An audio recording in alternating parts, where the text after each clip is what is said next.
Yo, yo, yo, yo, yo, Gen Nation. Happy New Year. What is up? We are back. MVP is back. The hiatus is over. We got some stuff to talk about, and I'm excited to get into it. It was nice, refreshing to have this break. It was much needed, but I was also itching to get back on the mic and talk about some stuff. So we're gonna get into a few things from gaming and entertainment, and we're gonna kick it off with the gaming verse. But before we do have merch available. So if you look in, if you do command merch in chat, if you're live on Twitch, it'll generate the link. If you're on YouTube, and if you're listening on the podcast, check out the link in the description of the episode. Be greatly appreciated. And speaking of podcasts, we are on all podcast platforms, so feel free to follow us on any platform you so choose, and you can listen to us on your commute to and from school and work, or doing chores around the house, or whatever you got to do. It's another avenue to get the content from us. And not only MVP will be on there, but the Theater Room and the Oversell Podcast will be there as well. So feel free to hop on. If you can't watch us live or watch the YouTube playback, the audio version is available to you. So with that being said, I said we were going to dive into the gaming verse first, and to do that, I got to talk about something. This is going to be more of like a talk me off the ledge for Warzone chat, right? What is it about Warzone 2 that something is not clicking for me in Warzone 2? I don't know what it is. I don't know how to correct it, but there's something about Warzone 2 that is not clicking to me. Warzone 1, now granted, I wasn't the greatest player. I never claimed to be, but I was average enough to secure some wins on my own and solos with teams. We're grabbing, wins when we can, shooting, getting kills. And in Warzone 2, I just feel lost. It's like a completely different game to me. I just don't, I'm not understanding. I'm not understanding what I'm not understanding, if this makes sense. There's something about Warzone 2 that I just can't figure out. I'm getting beat in every gunfight. I feel like my armor melts instantly, but when I'm shooting somebody, their armor lasts forever, and I'll have purple armor.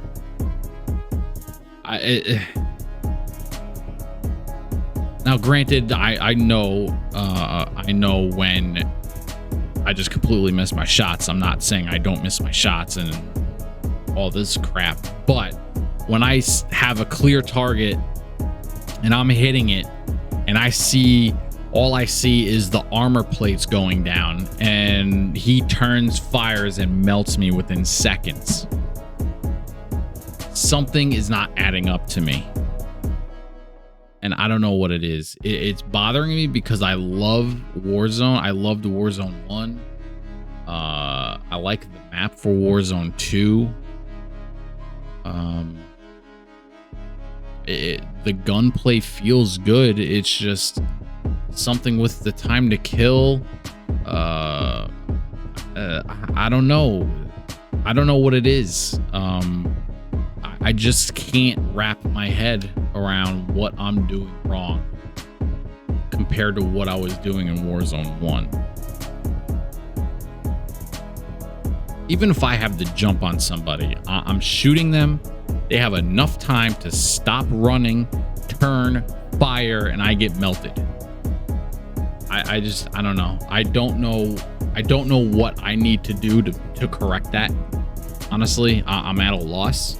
So if you have any ideas, feel free to let me know in the comments, because I'm just trash, and it's getting to the point where it's like, it's not fun. It's not fun to drop in as much as I want to, and I love playing with, you know, the boys. I don't want to be the super weak link where I'm getting 0 kills all the time because I'm just getting melted in every gunfight. It's frustrating because I know, because I can hop on multiplayer right after that match and lay down 30 plus kills in multiplayer and have no issue with the guns, have no issue with the movements, have no issue with grenades or anything. I'm not playing hardcore mode, so there is some sort of a slower time to kill in regular multiplayer. So I don't know what it is that's not translating to Warzone 2 from multiplayer and Warzone 1, because it's not working out for me, and it's very, very, very frustrating. Mr. Butters, appreciate you dropping in. What is going on, homie? He says Warzone 2 has too many bugs right now.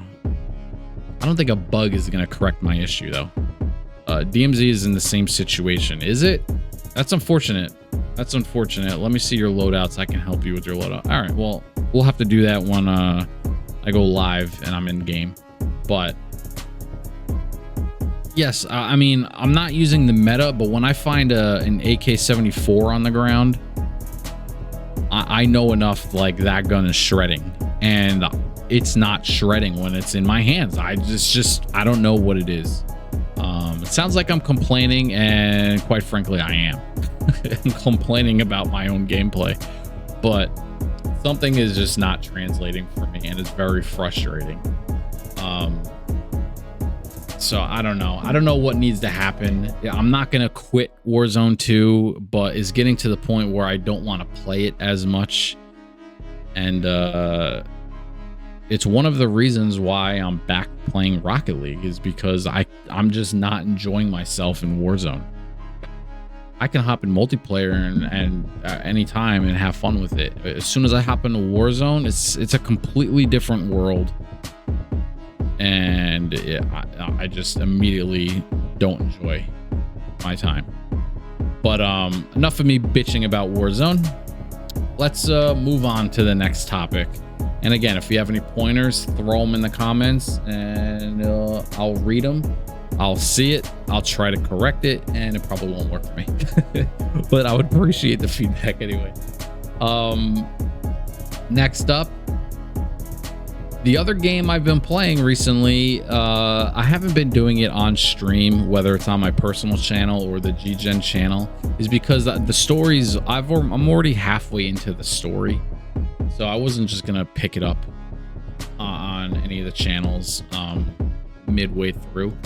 But I am hitting one of my backlogs and playing FIFA 19. Now, FIFA 19 is the last, if you don't know, is the last FIFA that had a story mode.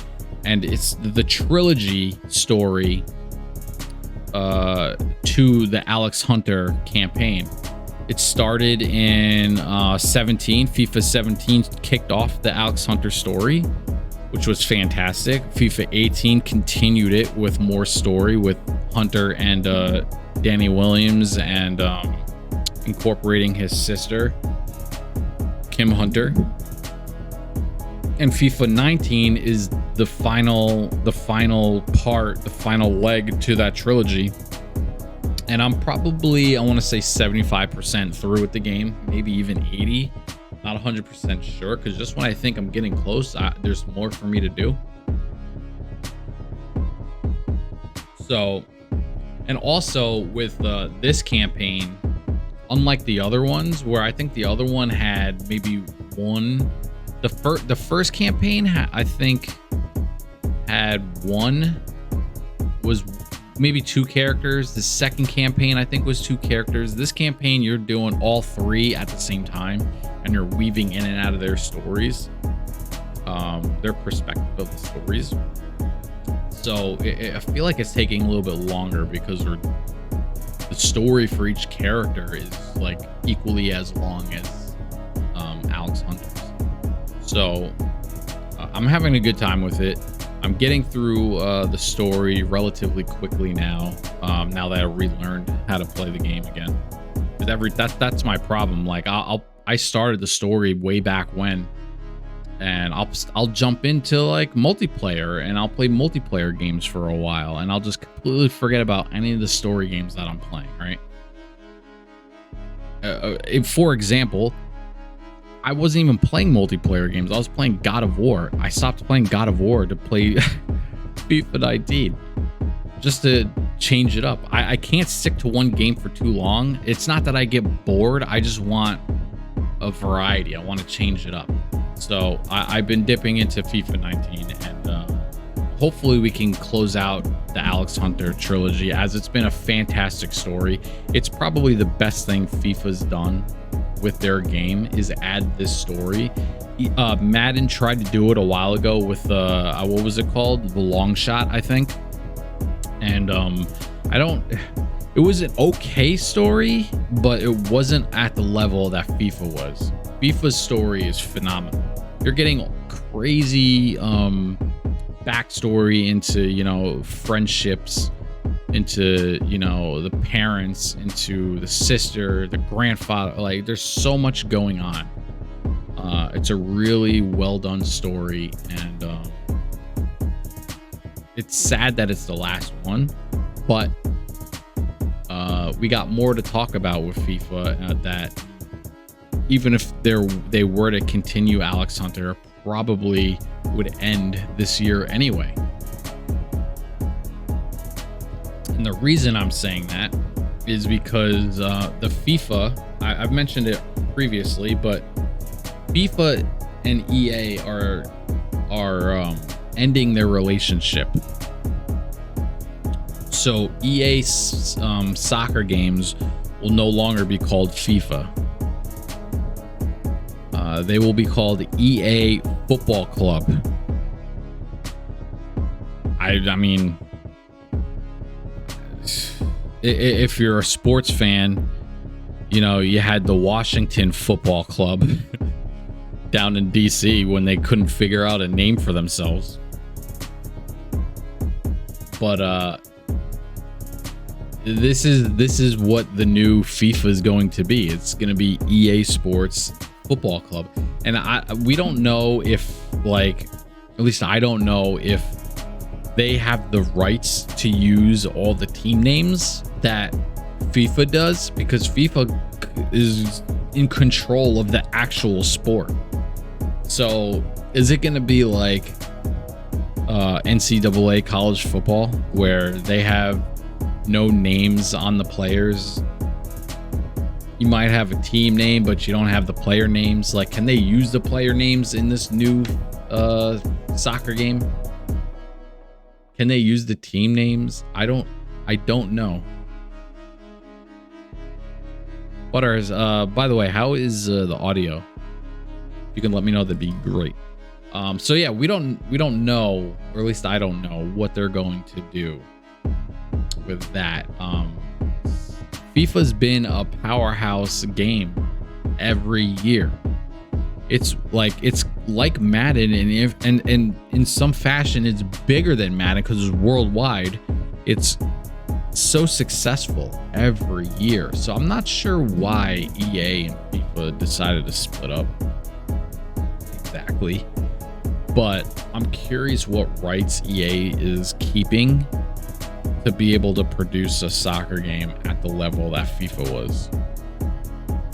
Now, because EA made FIFA, EA Football Club could just be a carbon copy clone of FIFA, and they just strip all the FIFA logos out of it. You won't see FIFA on the field, in the advertisements and the titles. Like, you're not going to see FIFA anywhere, but it could very much just be FIFA 24 without the FIFA, right? But again, are we allowed to use the Red Bull? Are we allowed to use France if we wanted to. Team USA. Like, is it going to be player A and player B, or is it actually going to say, you know, Pulisic and Mbappe? Like, what? I don't know how far this goes or how restricted it's going to be. So I'm very curious. And what you should all be curious about, sticking with FIFA, is FIFA 22. FIFA 22, if you don't know, is going to have a nice little tournament hosted by your boys here at GGEN. It'll be live on Twitch, probably on YouTube as well. If not live, it'll be, you know, uploaded to YouTube. But GGEN is going to be running the tournament very shortly, including 16 players. We're starting at the knockout rounds right away, right? Or the round of 16. We're starting there right away. And we're going to be having a 16-man tournament, 16-person tournament. I'm excited. I can't wait to school everyone. That's right. I'm gonna take the house. I'm gonna take the title. It's gonna be sitting right next to my Grogu plushie over here, next to my Destiny 2 figurine. I'm taking that title. But I can't wait. I can't wait to play everyone and run through this tournament, whether I win or lose. It doesn't matter, but it's going to be a good time. So stay tuned for that. We will be running this tournament hopefully soon. I think we're looking for 3 more players. So if you are interested, shoot over to our Facebook channel. Let us know that you're interested in joining the tournament. I believe it's going to be $20 a head. The winner will get their prize. We may give something to second place, and we'll call it a day. But let us know and stay tuned. So hopefully that tournament comes to you soon. And yeah, that's gonna do it for FIFA. But like I said, I'm working through, you know, FIFA 19, which is part of my backlog. And the year 2023, if I have one New Year's resolution, it's going to be to complete my PS5 backlog. I need to complete my PS5 backlog. And I'm not talking about the free games I get from PS Plus or whatever's in the collections or anything like that. I'm strictly talking the games that I have in hand that I have yet to beat. And it's not because they're bad. I just either A, haven't opened it, or B, just stop playing it to play something else just to switch up the vibe. So on my backlog, I have the final mission of Guardians of the Galaxy. I've yet to complete that. I absolutely love this game, by the way. I still need to complete the final chapter, I think, if I'm even that far. Assassin's Creed Valhalla. I need to open it and beat it. Watch Dogs Legion. I'm a huge fan of Watch Dogs. Watch Dogs 1, I absolutely loved. Watch Dogs 2 was fantastic. The story's fun to me. It's interesting with that, you know, the hacking and being able to manipulate everything around you electronically. I love that stuff. So Watch Dogs is very fun. And I have Watch Dogs Legion. I legit bought Watch Dogs Legion when I bought the PlayStation 5. And I have yet to take it out of the wrapper. So that's another game in my backlog. I have Sonic Frontiers. Sonic Frontiers just came out, you know, this past couple months. I gotta crack the plastic on that and get cracking on with the story. The next game is Gotham Knights. That was one of the games I was looking forward to playing the most. Was Gotham Knights. So yeah, I still need to, I gotta open that and complete that. I have God of War Ragnarok. I don't know really how far I'm into the story. Maybe halfway, maybe not. I have to complete God of War. It's a fantastic story. I cannot wait to get back into it. But wait, there's more. I have to complete Horizon Forbidden West that came out back in March. Last March.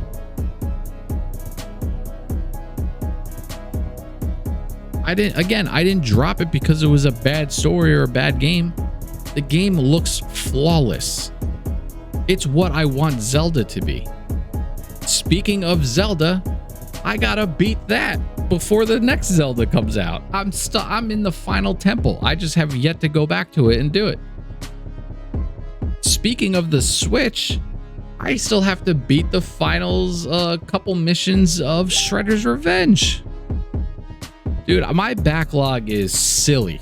And that's just on the PS5 and a couple Switch games.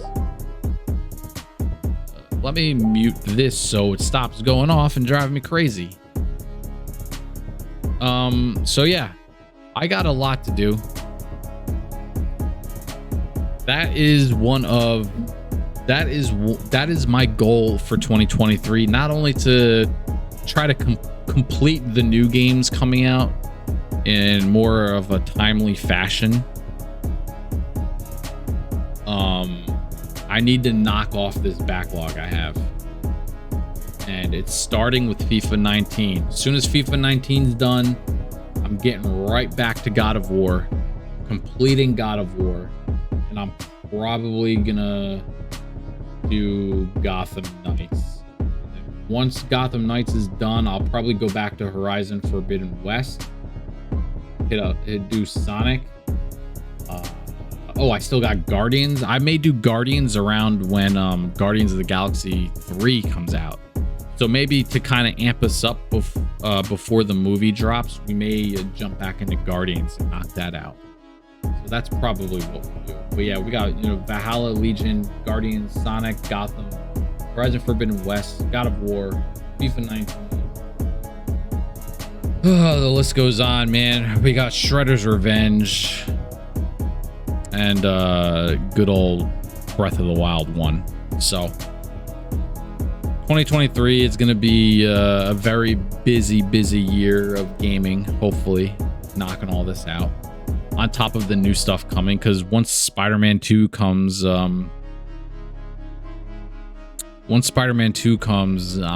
whatever I'm doing, I'm dropping. I don't care what game I'm playing. Spider-Man 2 drops, I'm dropping all gaming and going straight to Spider-Man 2. I don't care. So hopefully I can time this where when Spider-Man 2 drops, I can have a game completed and I'm just waiting for Spider-Man 2. Hopefully. With Breath of the Wild 2 coming out this year, I believe, hopefully I can just complete Breath of the Wild 1 and then be ready for 2 to drop. So yeah, I got a ton to do with my backlog. I'm starting to sound like Trigun. If you know my boy Trigun, he's literally got like 100 games in his backlog going back to PS2. The dude doesn't complete a game, he just leaves it on the shelf. So we used to compete in how many games we can complete, and last year I think I completed maybe one game. Everything else I started and stopped. So I would have lost in a horrible fashion if we continue doing that.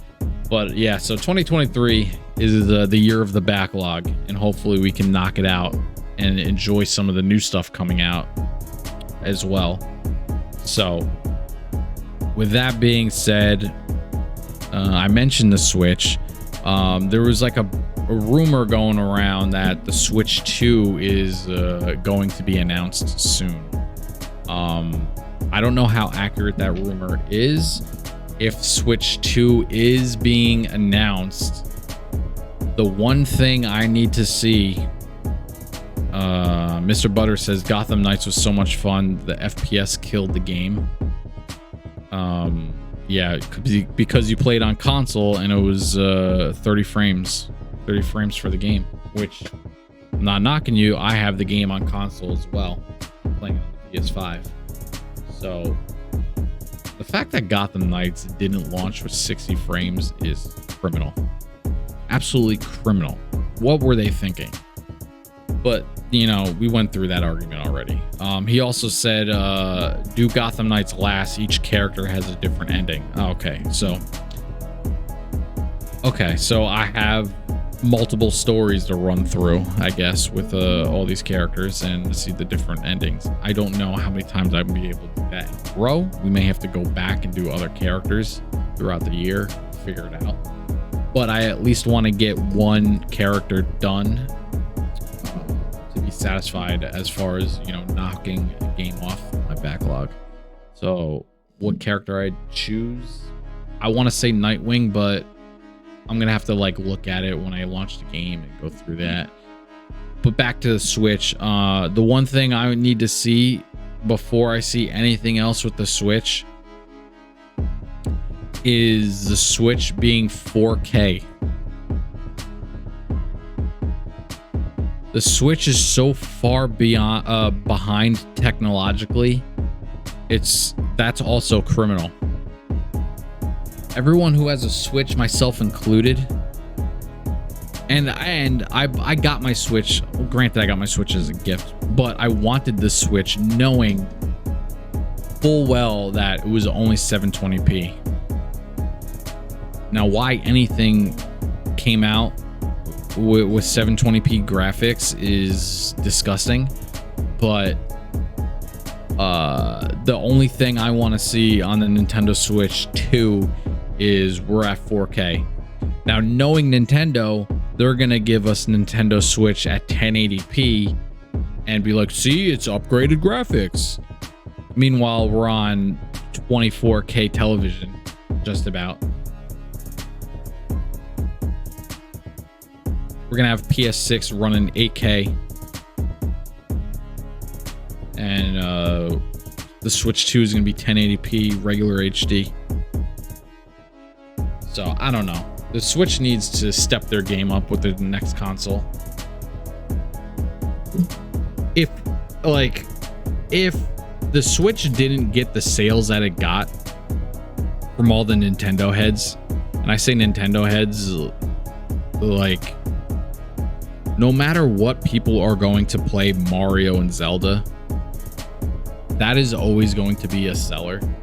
So the Switch was always going to sell well, no matter what, right? But they need the Switch 1, to me, in my eyes, is a complete flop of a console. Now, like I said, it sold well, so you can't call it a flop. But if you strip away the sales, right? And I'm not talking PS5 sales, Xbox sales. I'm not talking sales.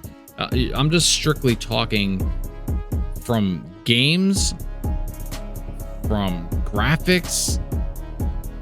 The best thing the Switch has is mobility, portability, being able to pull it out of the dock and sit on the couch or the bed or take it for a trip. Like, that's the best thing it offers, right? But, you know, the games that it offers weren't that great.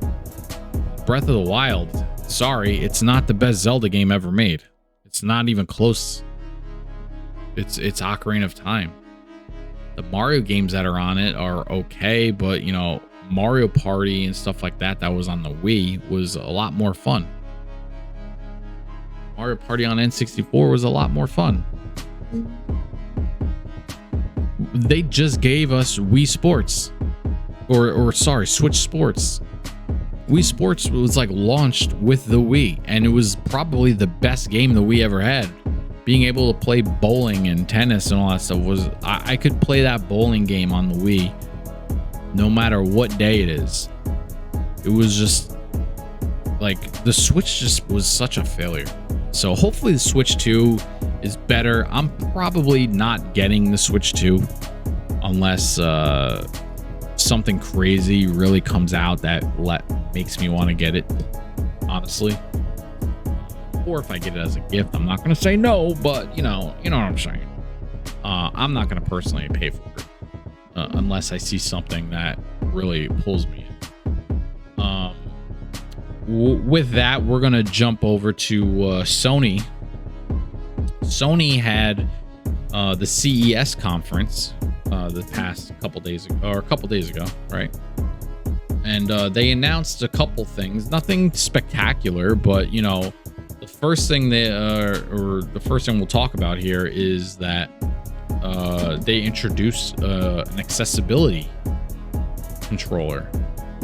Now, don't get me wrong, like Xbox has done a ton of work for disabled gamers. They have a whole program for disabled gamers of like getting feedback and creating, controllers and devices to help them. This is the first time we're really seeing Sony get into that as well. Like, Sony does a great job with accessibility options within the game, but never a device to help someone play the game, right? They're just assuming that people have two normal hands and can hold the controller properly and hit all the buttons. Not knowing, if they have no hand movement or whatever, like whatever disability you may have, they weren't catering to you outside of just, the couple accessibility options in a game, which granted are helpful, but it wasn't like a device. So if you have zero hand movement or you can't really grip a controller or whatever you're using to do with a controller or to use a controller, this device looks like it's fantastic. It's not a full control. You're not holding it. It looks like it just sits upright and you can easily hit the buttons around, the device, and it has a joystick so you can maneuver, I guess, your character. So it's pretty cool to see Sony get into this field and really, open up the world of gaming even more to players that normally would not be able to play.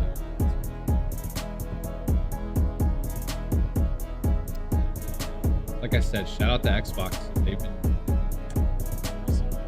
the last few years, they've been really getting on that. But Sony is a little late to that party, but here it is. Here's their first controller to be able to do that. So shout out to them. Next up, they announced that they have sold more than 30 million units worldwide. And that's including not having consoles available to ship worldwide. Not having the chips to build the PlayStations. Like, there was such a shortage, a supply shortage, that like GameStops and Walmarts and Targets all over the world and game stores all over the world, electronic stores all over the world, they were getting literally 0 PlayStation shipments a month or a couple, and you would have to get lucky, fight off bots, and be able to get it. Like, it was a disaster. The launch was a disaster. It came at the worst time because of COVID and everything else going on worldwide. So we all know that story is what it is. With that being said, they still sold over 30 million units, which is, phenomenal considering what they had to go through. So shout out to Sony. They also announced that there are no more supply issues and that you will regularly see PlayStation 5s in stores across the country and world more frequently. You'll always have a PlayStation 5 available to purchase in the nearest electronics store. So the supply problems are over. If you missed out on getting a PlayStation 5, now's the time, because they're shipping out units all over the place. They didn't announce a PlayStation 5 Pro, which some people thought they would. I feel like if they're going to announce that might be during a state of play. And knowing Sony, I'm sure a PlayStation 5 Pro is coming around the corner. I probably won't be getting it. I didn't get the PS4 Pro. My OG PS4 from day one lasted me the whole generation. So yeah, I'm going to probably not do that, but I'm sure that's around the corner.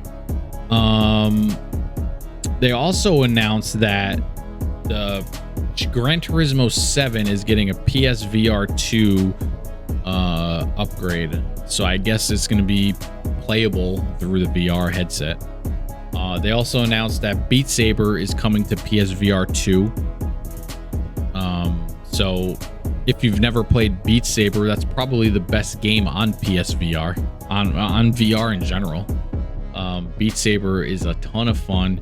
You're waving lightsabers virtually and knocking down blocks like in a Guitar Hero type of game. You seeing the blocks come at you and you're hitting the blocks and creating the music. And I had such a blast with that. I should hook up my old PS1, PSVR 1s and re-download Beat Saber and do that, because I haven't done that in a while. But yeah, it's a good time. So I guess a new Beat Saber is coming to PSVR 2, or an upgraded Beat Saber is coming to PSVR 2. And the other thing they announced, and this is probably gonna jump us right into the entertainment verse.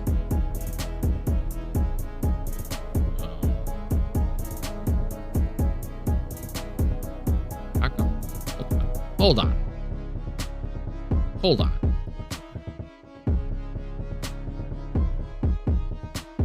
Where is it? Where is it? It's not here.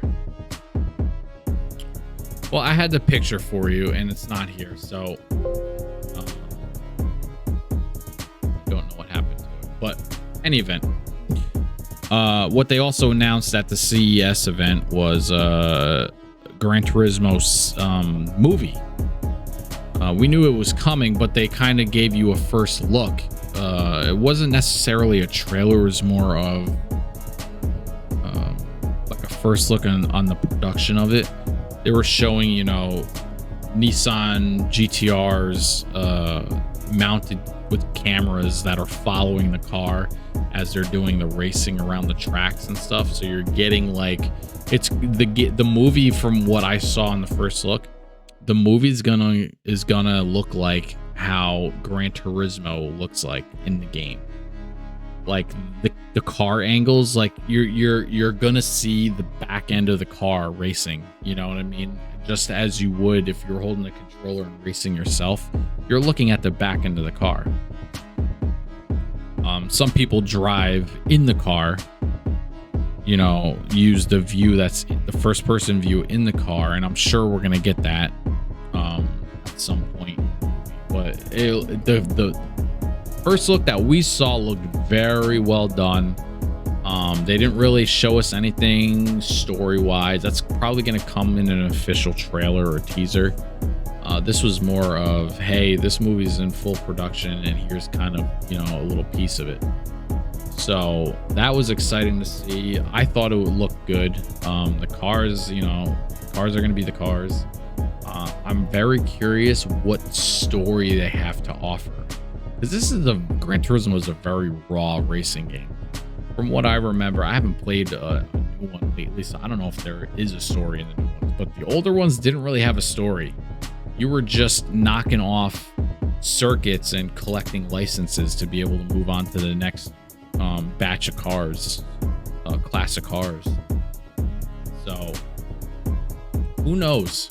Who knows what kind of story we're gonna get Gran Turismo. Mr. Brothers says, I'm waiting to see if there is going to be a Final Fantasy 16 edition of the PlayStation. I would maybe not. I don't know, because Final Fantasy is being made by a third party. It's being made by Square Enix, which I don't think is owned by PlayStation yet. I'm sure they're itching to buy them if they don't already. But I don't know if there's going to be a Final Fantasy 6 edition.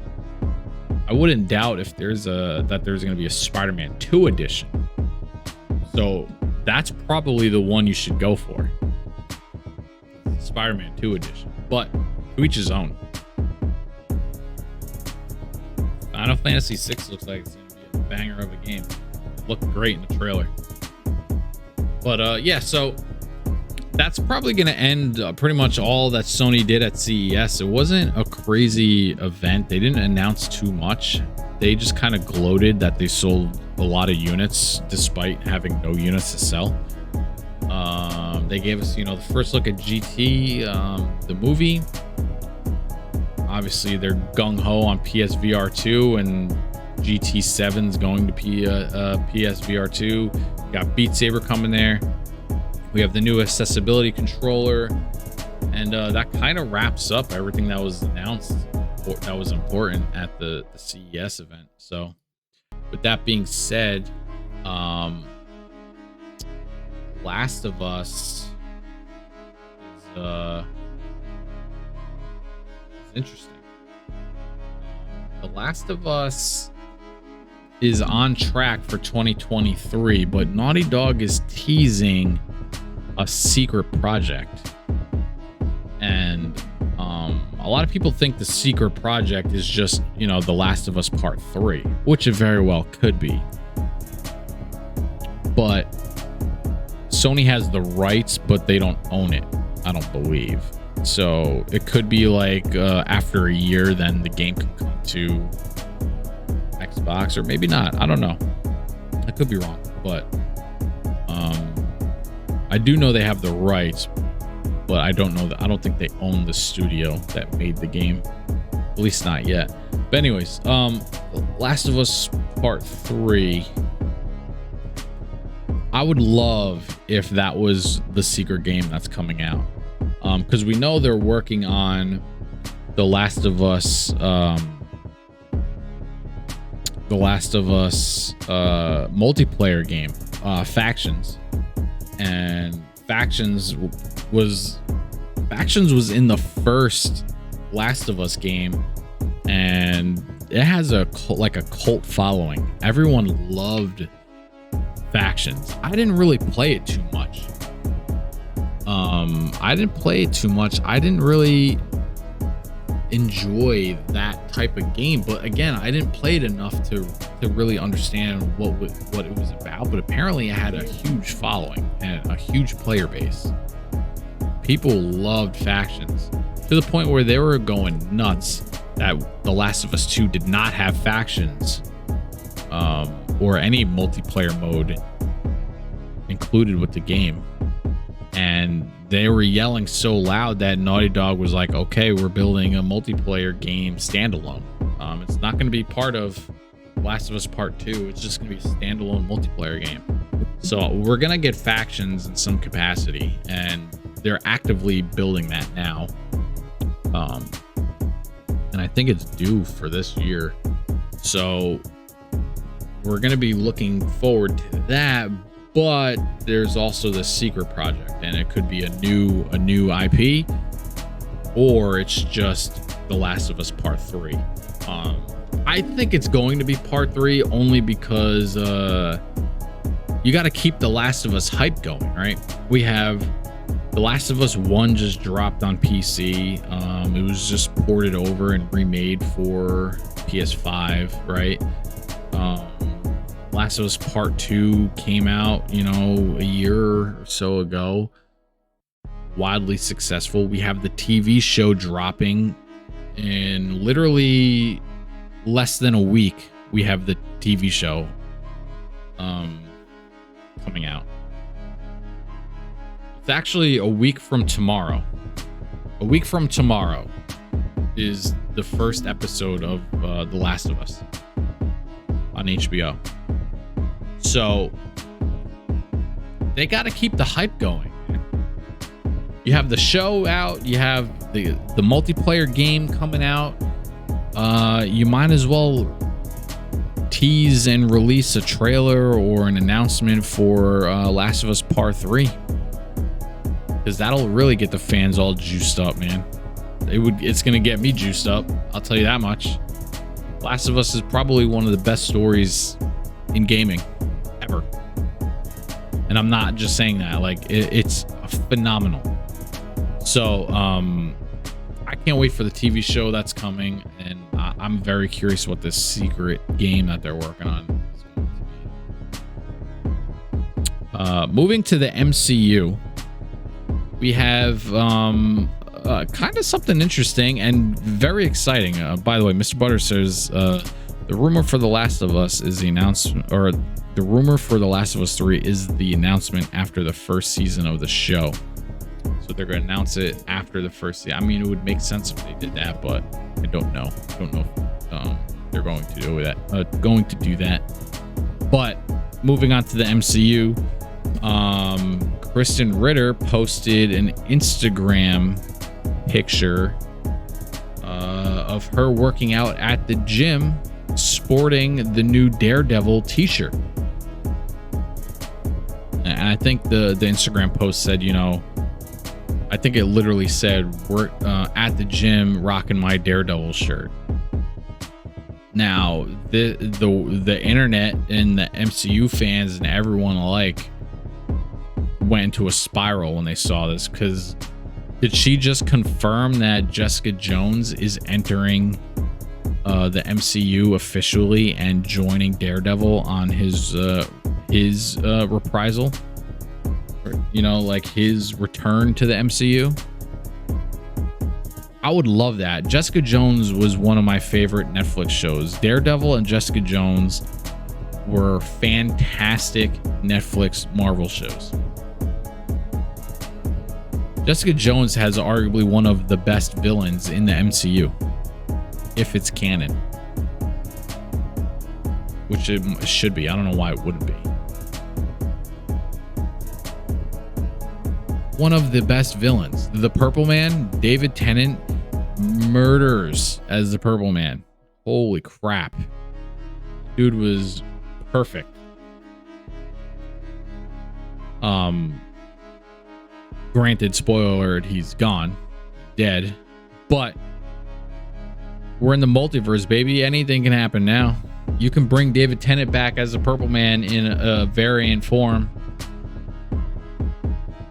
You can have the new Jessica Jones in Daredevil chasing a new Purple Man.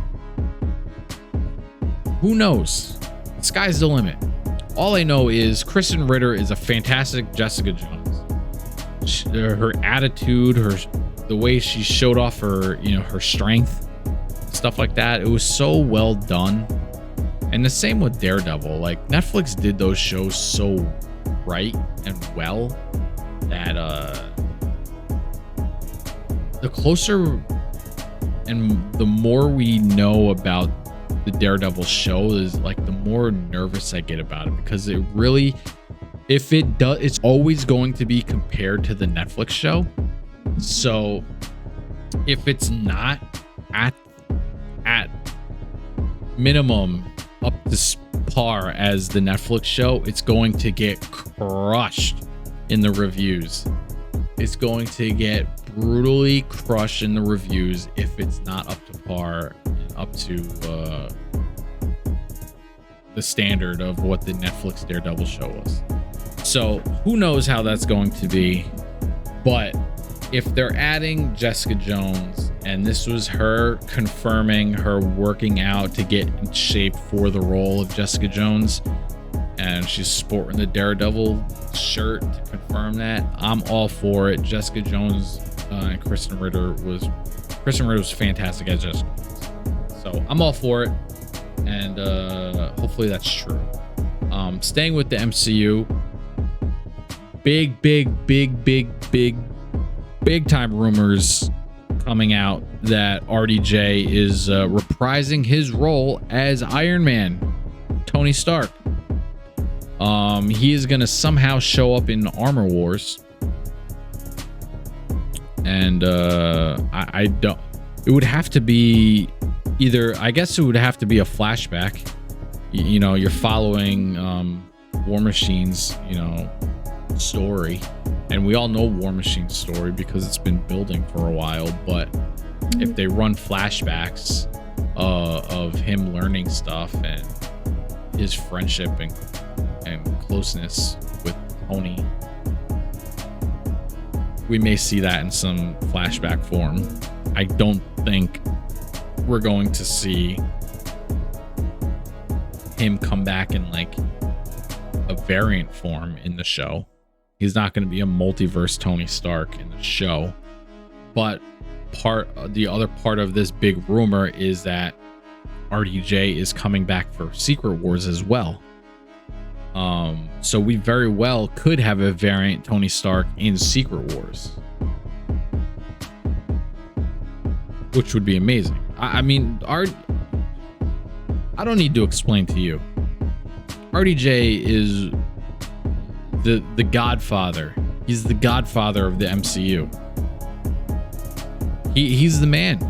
Like, it sucked seeing him get killed off in Endgame, but it made so much sense in the story, and it made so much sense in the fact that he's old, man.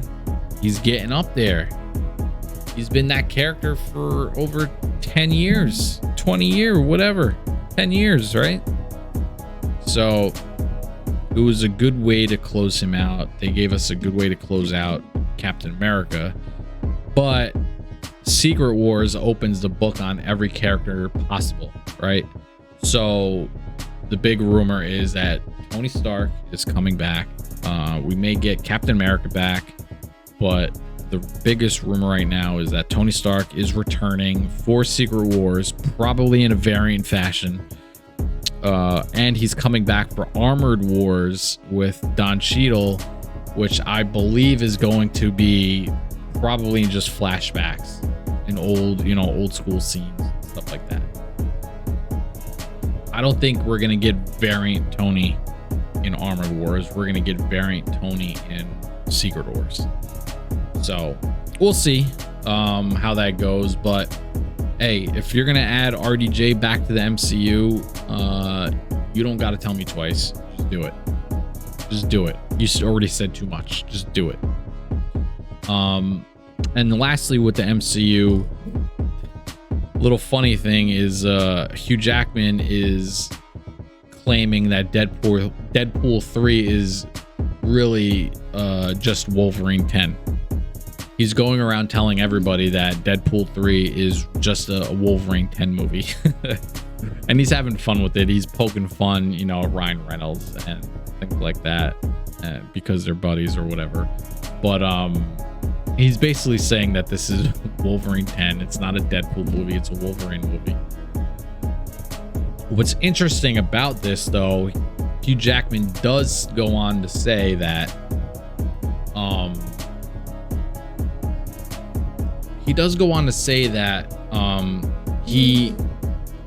his character in Deadpool 3 is pre-Logan movie, right?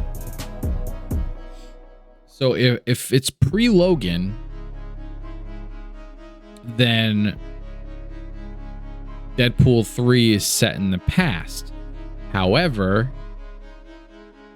Deadpool is in the current MCU. This movie is supposed to get him there. So another thing that Hugh Jackman was hinting at was that this movie is going to be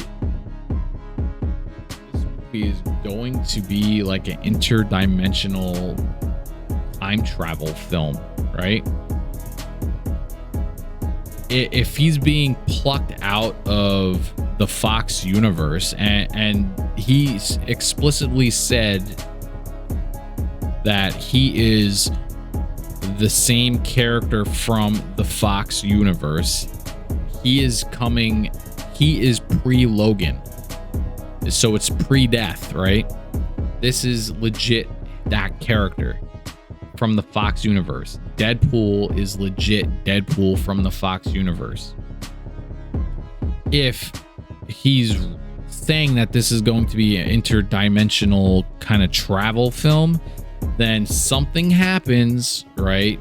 Probably all the shit going on that happened in Doctor Strange and No Way Home and all, you know, and Loki and just the multiverse being exploding right now, right?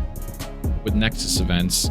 Something's gonna happen in this movie where they're traveling into different dimensions, I guess, and they end up in the MCU. And it may open up the door. This could be the first door that's opening for the Fox characters to make their way to the MCU, a la the X-Men. Like, we're not going to get the same X-Men. They're probably recasting all of them and waiting for that contract dispute thing to end, which I think was, what, 2024, 25? So the reason why Wolverine is coming back and we're getting an X-Men character in the MCU is because they're using the original character. They're using Ryan Reynolds. He's the original Deadpool. They're using Hugh Jackman. He's the original Wolverine. If we're going to find out if they end up fighting Sabretooth and like they run into Cyclops and stuff like that and Professor X and whatever, like they have to use those original characters. It's why in Doctor Strange Multiverse of Madness, Professor X was one of the two actors that we got. Like, it was a Fox universe Professor X. They weren't allowed to recast Professor X. Otherwise, you know, Marvel would have gave us their own version of Professor X in Multiverse of Madness, 100%. But because they were contractually like not allowed to do that, right? They gave us the OG, right? The OG Xavier. And now we're getting OG Wolverine entering into the MCU and in some multiversal craziness, right? I'm not even gonna say madness. I'm not gonna hype myself up for whatever is gonna happen because I've been let down too many times. But some wild shit's about to happen, and we're getting Hugh Jackman's Wolverine in the MCU, and I'm all about it. I don't care. I like it. So Hugh Jackman's getting a little lippy about the movie, and he doesn't know how Marvel works. He doesn't really know how Marvel works. But again, this is as much of a Ryan Reynolds movie than it is a Marvel movie, and Marvel doesn't know how Ryan Reynolds works. He's in full control of Deadpool, right? So if he wants to talk about it, he's going to talk about it. But I'm sure Marvel has some sort of restrictions going on. That's what you can say and not say. But yeah, MCU is going to get a little interesting if all these things are panning out the way they're supposed to and what we're hearing. So jumping over the DC side, The Flash is going to be airing soon. I think in February 15th, if I'm not mistaken. But sometime in February, the final season of The Flash is coming, right? And Stephen Amell, who played the Green Arrow perfectly, I loved his version of the Green Arrow. It's the only version of the Green Arrow we got as far as live action goes, but he did a great job in that Arrow show. The problems with Arrow later in the series had nothing to do with Stephen Amell, so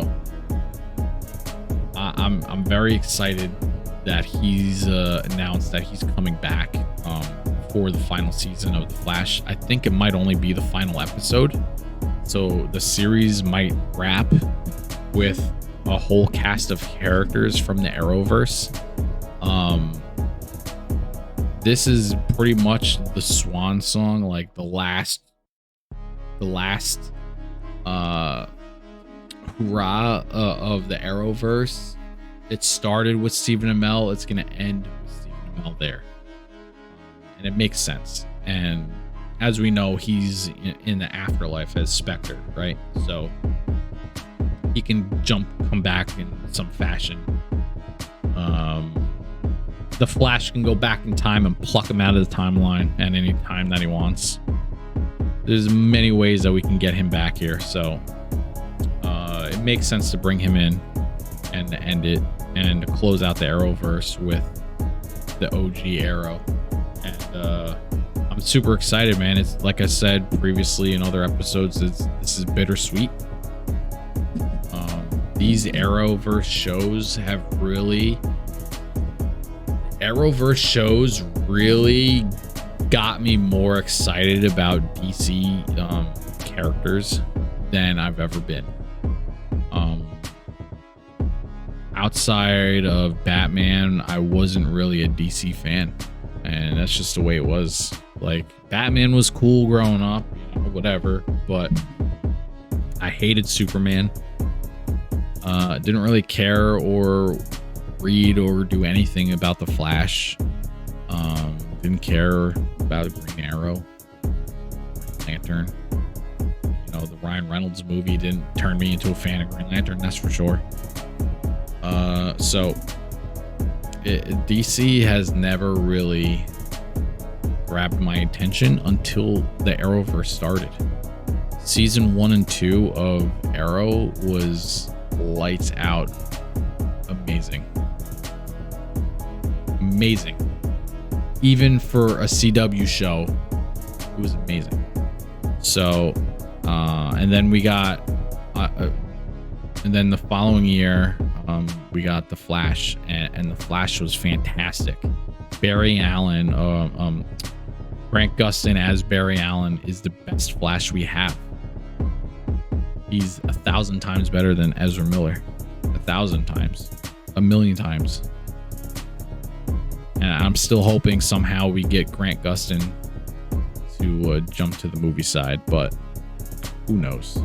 Who knows how that's going to play out? Because apparently WB is really trying to sell their asses off about this Flash movie, saying that it's one of the greatest DC films ever created. This Flash movie is going to blow the fans out the theater. It's going to be a wild experience. It's going to be this, it's going to be that. This movie is fantastic. Everyone is super excited and blah, blah, blah, blah, blah. They're saying all this crap, knowing that everyone hates Ezra Miller, right? Nobody likes him as a Flash. Nobody. If you tell me you do, you're lying. Like, nobody likes him. Especially after all the stuff he's done, right? But now WB is shifting gears, saying, this movie is going to be a wild success. It's fantastic, blah, blah, blah, blah.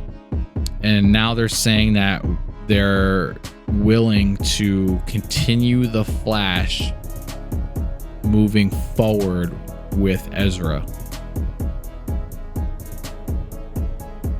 Now, why is WB saying that? Why isn't James Gunn saying that? James Gunn should be the one to say, WB, shut your mouth. Ezra Miller's out. We're going to do the Flash my way. So, did Gunn watch the movie already? The uncut film or whatever, unedited film. Did he watch the movie? Be like, yeah, this guy's my guy. I can keep him. Or is WB just trying to save face and be like, this movie's fantastic, you're gonna love it, you're gonna love Ezra Miller, and we may keep Ezra Miller because this movie is so good. And they're really trying to sell this movie to get their money back, right? So I don't know what DC's doing, but I'm gonna be continue on my DC thing in a second, but to wrap up the Arrowverse, this is the final show that's on air. Superman and Lois, despite it still being on air and having new seasons come out, I think it's replacing the Lex Luthor in the show with a different actor. John Cryer's not coming back as Lex Luthor for the new season. So I think Superman and Lois is departing itself from the Arrowverse somehow. And it's not associated with the Arrowverse, and somehow Superman and Lois is going to continue on its own thing. But the official Arrowverse is going to die with the end of season 9 of The Flash.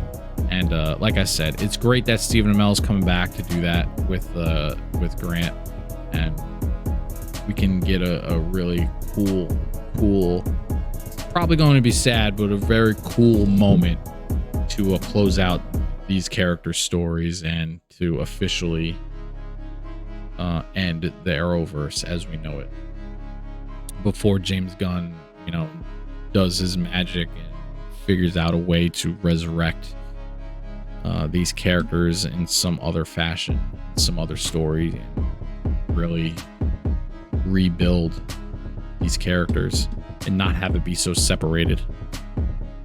So, like I said, it's going to be bittersweet. But speaking of James Gunn, this man is having... He's got to be the busiest man in Hollywood. I'm just going to say that. He has to be the busiest man in Hollywood.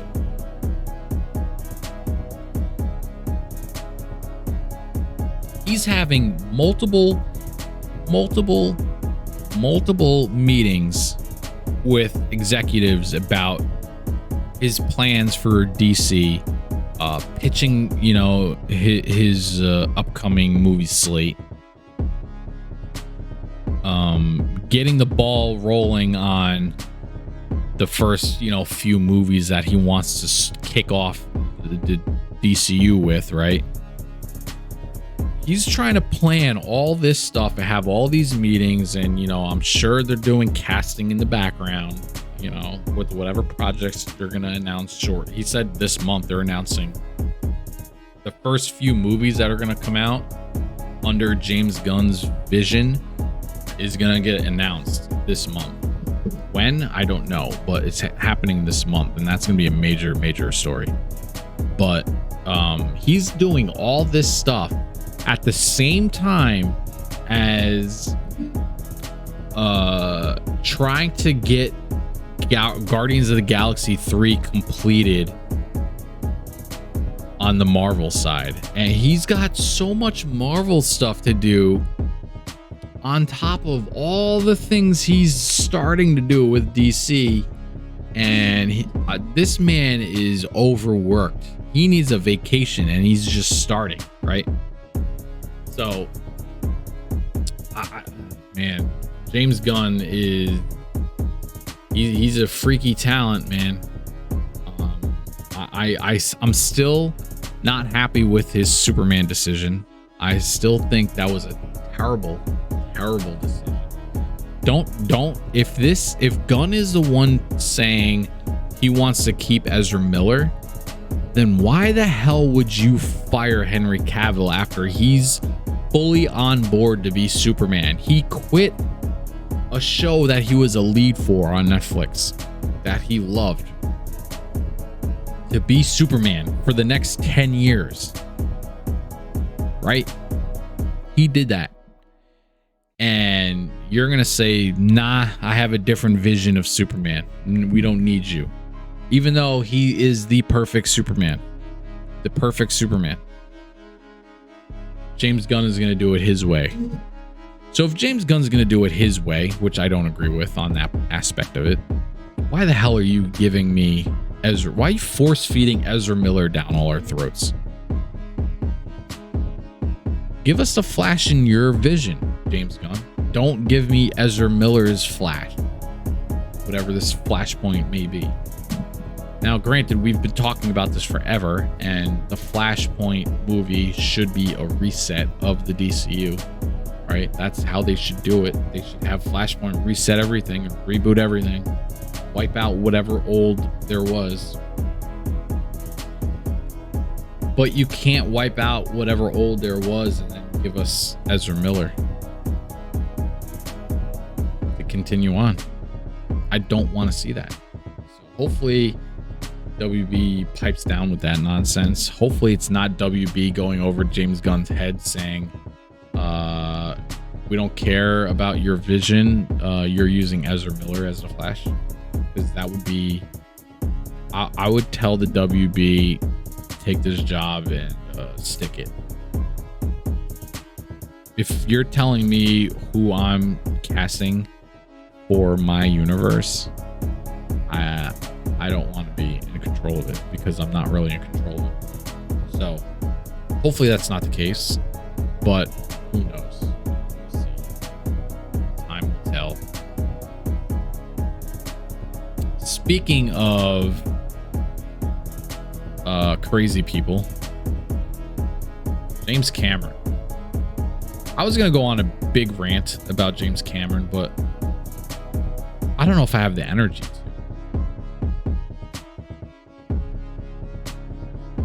So I'm just gonna say, yeah, whatever.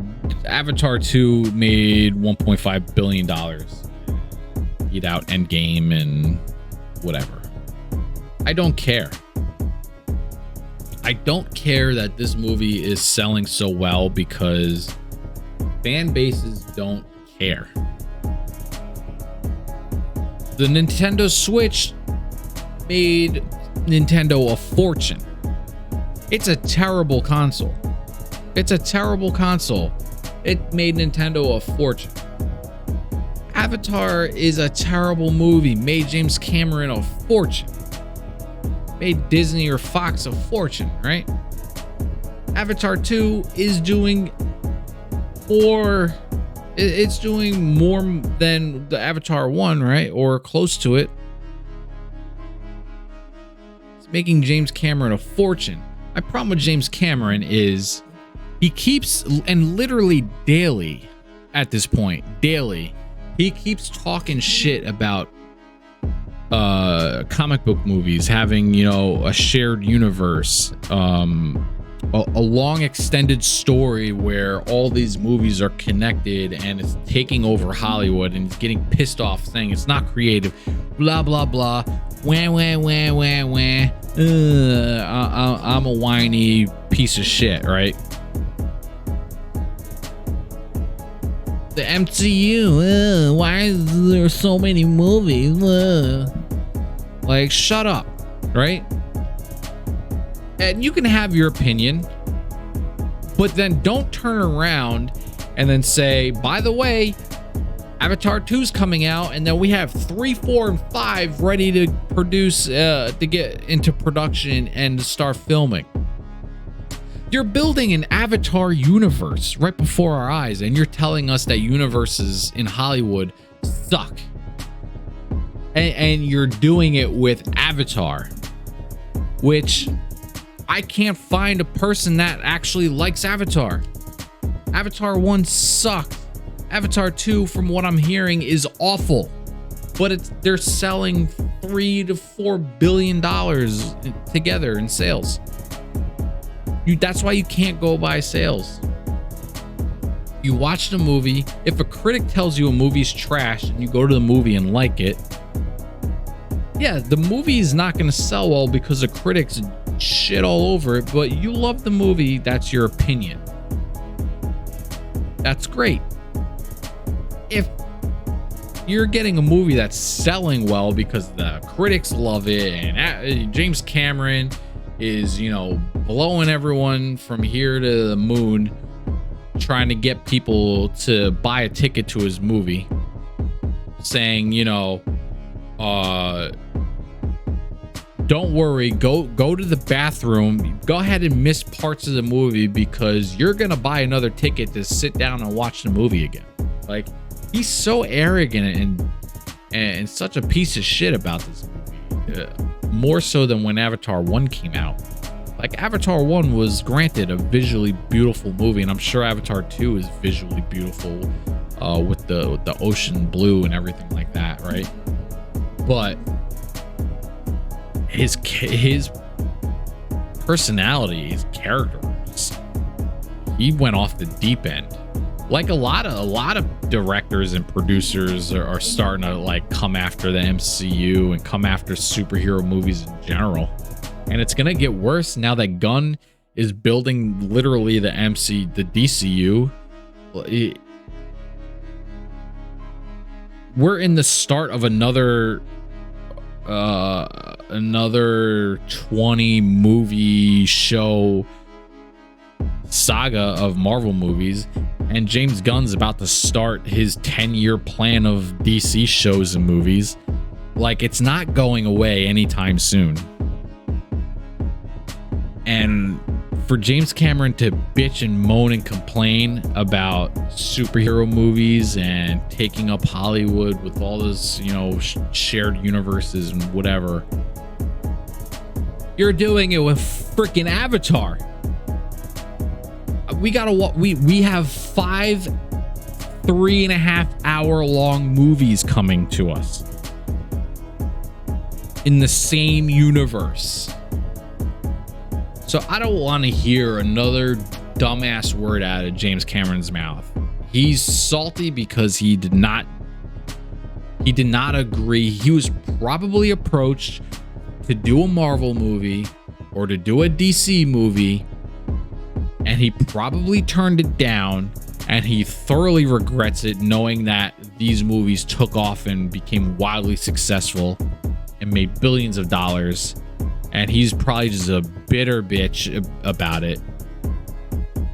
And now he's like, well, I'm gonna complain about your universe, but I'm gonna make my universe the Avatar. Like, I can't. I'm done. I'm done with James Cameron. Done with him, man. I can't with him. He makes zero sense.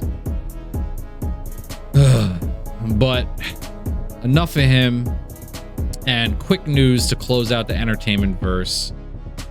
Wednesday on Netflix was picked up for season 2. It's official. Wednesday season 1 was fantastic. I sat down on the couch to watch the show with my wife, not knowing what to expect. I wasn't expecting to really like the show. I was just, watching it. And 1 episode down, 2 episodes, I couldn't stop watching. It was such a good show. It was so well made. So I'm super excited that we're getting season 2 of Wednesday on Netflix, because it's a fantastic show. And hopefully, if it sticks to the Netflix model, we're probably going to get like a season 4 and 5, right? Before they wrap it up. But yeah, so that's going to close out the entertainment verse. Just real quick, I don't have much to say in the sports world at this time, but I do want to talk about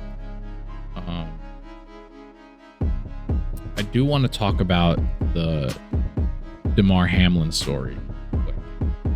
Really, like, it's really crazy to see how all that happened, right?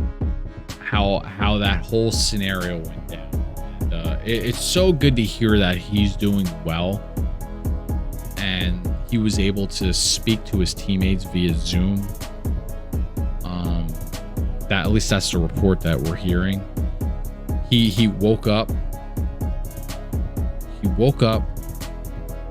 if you don't know what happened, Damar Hamlin is a Buffalo Bills player who's making a tackle in his game against the Bengals, against a receiver. Makes the tackle. He has contact to his chest while he's making the tackle, gets up and collapses.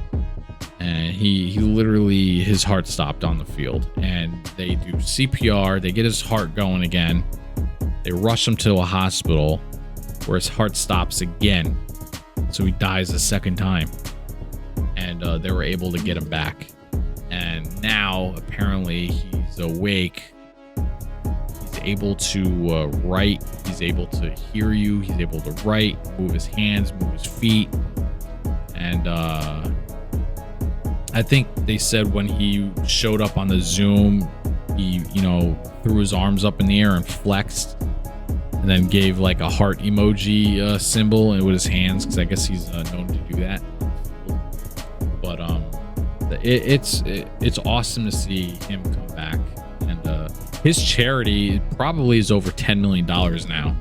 He had a goal of $2,500. It was like a charity for like a local toy drive or something like that to get kids toys for holidays. His charity, ever since this happened, is up to $10 million from fans and celebrities and all kinds of people donating to it, which is incredible. I hope some of that money is going to pay for, the family's travel expenses of dealing with the situation that happened. And then the rest can go to the kids, because this has been a lot for a lot of people. And I know, like, Stephon Diggs, I don't think he left Cincinnati. I think he stayed there for a while, at least, until he eventually probably had to go back because of work. But he didn't leave with the team. He stayed behind. I do know that. So it's a crazy story, but it's good to see that he was able to wake up. He wasn't like brain damaged or in any way, as far as we know. Able to move his arms and legs, speak, and yeah, he's gonna be on a long road to recovery.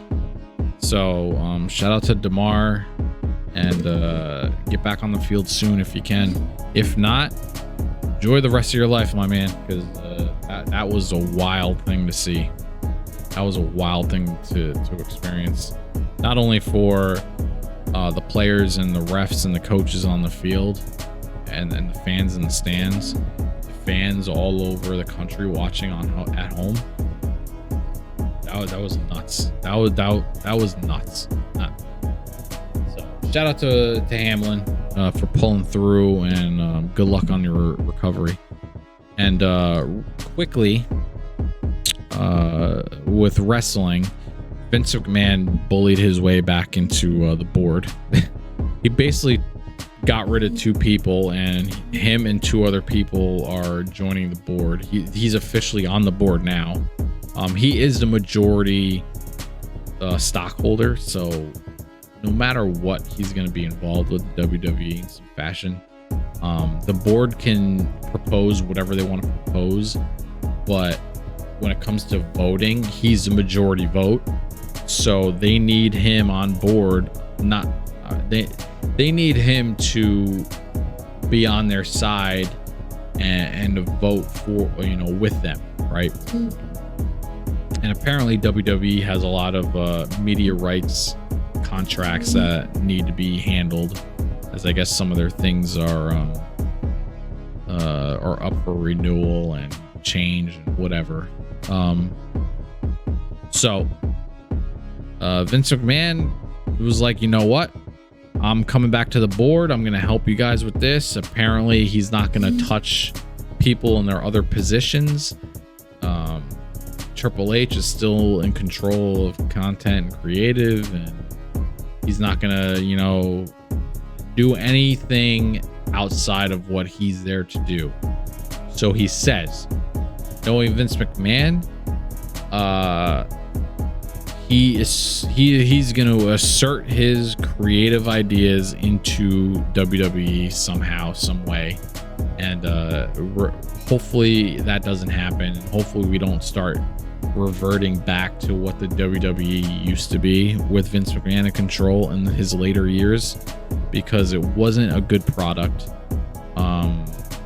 Ever since Triple H took over, WWE has been way more enjoyable. I'm thoroughly enjoying watching Raw and SmackDown weekly, and I'm excited for the Rumble, and the Road to WrestleMania is always a great time. And now that Triple H is controlling the Road to WrestleMania, who knows the craziness we're about to get into for these next few weeks.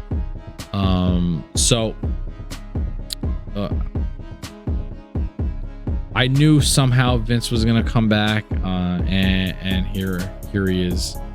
He's back. He's on the board. He's not the CEO. He's not the CEO. I think Stephanie is still the CEO,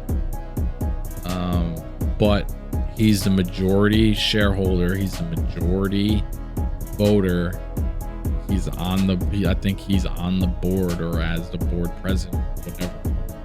He's back at the WWE, so we'll see how this unfolds down the road. I'm sure we're gonna dive deep into this. If you don't know, we do have a wrestling podcast on the channel called the Oversell Podcast, where we really get into WWE news, AEW news. We'll discuss our favorite moments in wrestling, things like that. So if you're not familiar with that, please hop over to our YouTube channel. If you're on YouTube already, you can go to our playlist and you'll find the Oversell Podcast. You can start it from episode 1. I think we're only 5 in now, maybe even 6. So, and they're roughly 30 to an hour long. So they vary on episode, but they're not long. It's the greatest wrestling podcast in all of entertainment, all over the world. That is the Oversell Podcast, and I'm sure we're really going to dive into this topic on the next episode, which I believe is I think we're recording it tomorrow night, but it's probably going to release on YouTube the Thursday coming up. So stay tuned for that. That's going to wrap it up here. I appreciate you guys hanging out with me, Butters, everybody lurking. If you're watching this on YouTube, thank you. Leave a comment below and like and subscribe the show, and let me know what you thought, and what are your thoughts on the topics that we talked about. And yeah, if you're listening to us on the podcast platforms, we thank you, and welcome back. I missed you all. MVP is back for 2023. This is the first episode of the year. This is episode 20. And next episode, we're probably gonna get into the games that are gonna get released in February, and we'll just keep rolling. So thank you guys. We'll talk to you soon. This is ScytheX MVP, and we out.